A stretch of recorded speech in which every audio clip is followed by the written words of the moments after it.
ఉపాధ్యాయుల న్యాయమైన సమస్యల పరిష్కారం కోసం యూటీఎఫ్ రాష్ట్ర శాఖ పిలుపు మేరకు రణభేరి బైక్ జాథా కార్యక్రమాన్ని నిర్వహించారు.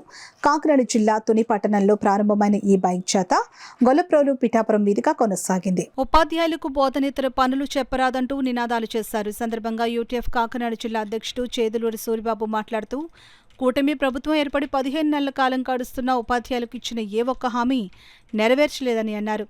యూటీఎఫ్ రణబేరి కార్యక్రమం ఈ రోజు నుంచి ఈ నెల 19 వరకు జరుగుతుందని, ఈలోగా ప్రభుత్వం పరిష్కార చర్చలకు పిలవకపోతే విజయవాడలో 10,000 మంది ఉద్యోగులతో భారీ బహిరంగ సభ ఏర్పాటు చేస్తామని తెలిపారు. ప్రశాంతమైన వాతావరణంలో బోధన చేసే విధంగా అనువైన పరిస్థితులు కల్పించాలని డిమాండ్ చేస్తున్నాం. ప్రధానంగా ఆర్థిక పరమైన డిమాండ్లు కూడా ఉన్నాయి. గత 6 సంవత్సరాలుగా ఉద్యోగ ఉపాధ్యాయులకి పీఆర్సీ పరంగా అన్యాయం జరిగింది.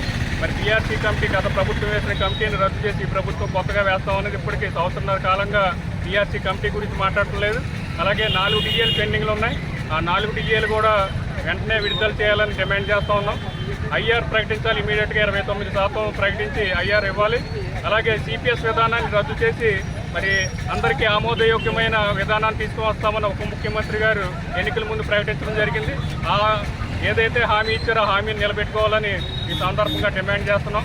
19 లోపు ప్రభుత్వం దిగువచ్చి చర్చలకు పిలిస్తే సరే, లేకపోతే 25వ తారీఖున 10,000 మందితో విజయవాడలో భారీ బహిరంగ సభ నిర్వహిస్తామని ఈ సందర్భంగా తెలియజేస్తూ ఈ పోరాటాన్ని మరింత ఉధృతం చేస్తామని తెలియజేస్తాం.